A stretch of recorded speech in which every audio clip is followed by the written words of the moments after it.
Vários confrontos hipotéticos existem, principalmente nas redes sociais, onde debates são criados para tentar encontrar um vencedor de alguma batalha que ainda não aconteceu ou não pode mais acontecer. Na área da história, um dos combates mais debatidos é entre o Império Romano e a dinastia Han, dois impérios comparáveis em grandeza, riqueza e poder.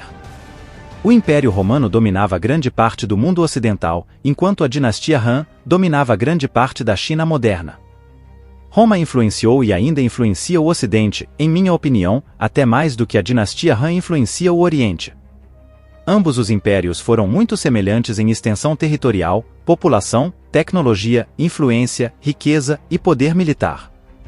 Os impérios estavam ligados devido à Rota da Seda, onde os romanos compravam o equivalente a bilhões de dólares em produtos chineses, principalmente a seda. É difícil imaginar qual dos dois impérios era mais poderoso no campo de batalha. Apesar dos Hans serem uma potência militar, seu exército não era profissional como as legiões romanas, que tinham soldados permanentes, mesmo em tempos de paz. Muitas pessoas acreditam que o exército Han era mais poderoso que as legiões romanas. No entanto, quando se trata de guerra, nenhum povo antigo poderia se comparar à força de Roma. Infelizmente, ambos os impérios estavam longe demais um do outro para terem um contato direto, ainda mais que os impérios intermediários não estavam dispostos a perderem sua influência lucrativa como intermediários, principalmente o Império Parta, que até mesmo impediu um embaixador Han, que queria entrar em contato com os romanos. Não sabemos no que isso resultaria, mas sabemos que muitos mercadores romanos iam até a China e a Índia. Na sua opinião, se o Império Romano e a dinastia Han estivessem próximas, ambos em seu auge, quem venceria uma batalha até a destruição total? Os romanos ou os Han? Eu tenho certeza de que seriam batalhas sangrentas, onde o vencedor sairia muito machucado. Já imaginou como seriam as batalhas? Centenas de milhares de chineses contra 40 mil romanos, apoiados por auxiliares. Estudos demográficos recentes estimam que o pico da população do Império Romano seja de 70 a mais de 100 milhões, enquanto a dinastia Han tinha cerca de 65 milhões de pessoas. A vitória na guerra não depende inteiramente de números ou de mera coragem, somente habilidade e disciplina irão garantir isso. Flávio Viticio. As legiões romanas eram o que garantiam a proteção do Império Romano. Elas, em diferentes períodos de tempo, conquistaram todo o Mediterrâneo, além da Inglaterra, País de Gales, entre tantas outras conquistas. O exército romano não começou como a máquina de combate efetiva que dominou grande parte do mundo conhecido.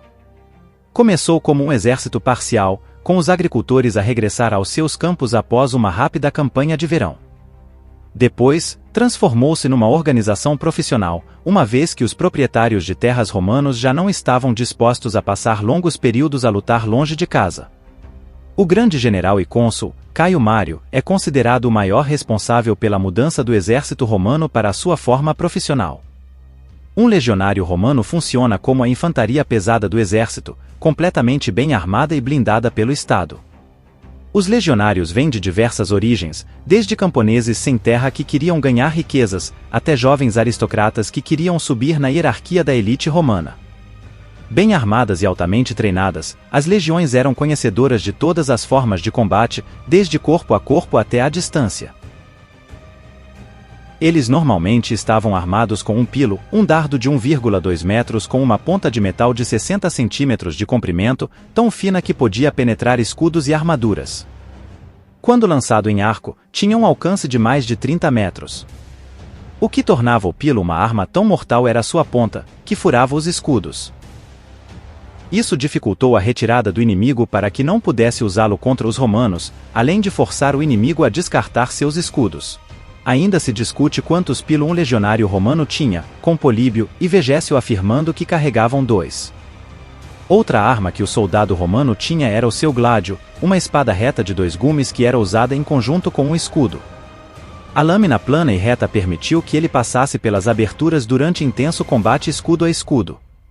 Como arma reserva, eles também carregavam um púgio, uma adaga de 2 gumes, que teria cerca de 15 a 28 centímetros de comprimento e 5 centímetros de largura. Quanto à sua armadura, a melhor que o legionário romano poderia ter era a lorica segmentata, composta por tiras de aço sobrepostas. Essas faixas sobrepostas forneciam uma defesa muito melhor contra todos os tipos de armas brancas e de mísseis.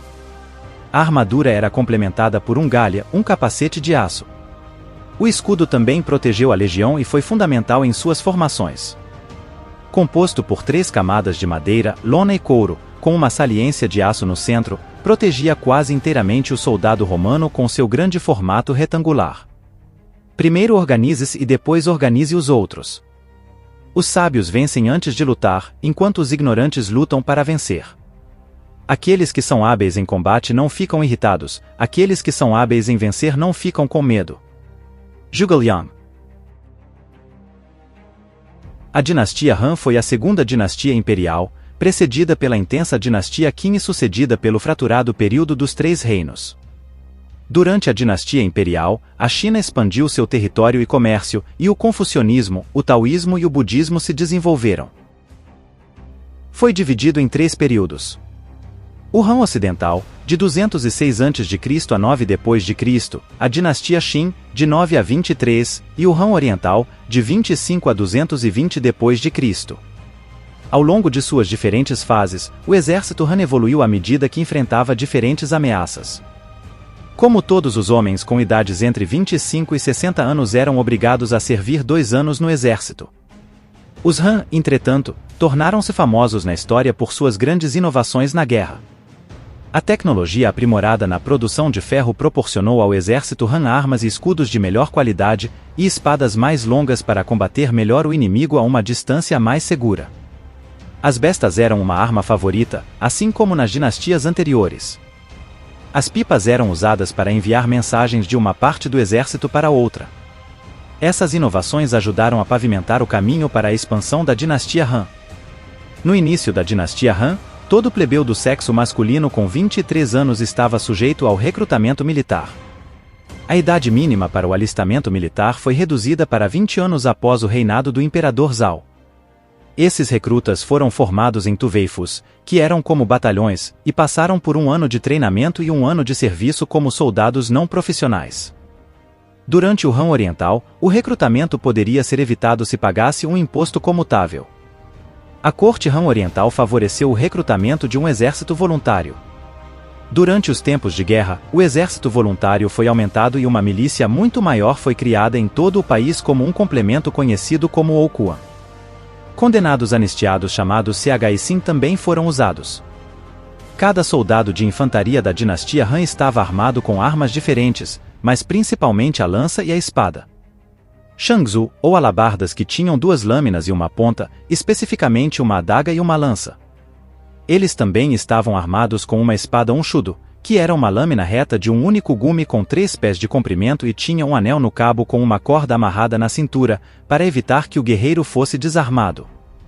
Como armadura, os soldados Han usavam armadura lamelar de ferro feita de muitas peças de escamas individuais costuradas, oferecendo bastante proteção contra espadas, lanças e flechas. Como a maioria das armaduras lamelares orientais, a variante Han parecia usar predominantemente pontos, que eram mais baratos, mas também menos duráveis. Um conjunto completo de armadura Han consistia em coberturas para as coxas e um capacete de ferro que cobria a maior parte da cabeça, exceto o rosto.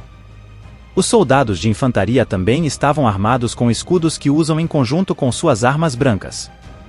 Os mais comuns eram os Dunpai, que eram pequenos escudos de madeira quadrados ou retangulares que possuíam um espaço na lateral onde se podia colocar a lança com firmeza. Ambos os exércitos tinham suas vantagens e desvantagens. Na minha opinião, o exército romano era mais letal e efetivo, sendo considerado por muitos o mais poderoso da antiguidade. Na sua opinião, quem sairia vencedor em um combate entre as legiões romanas e os soldados Han?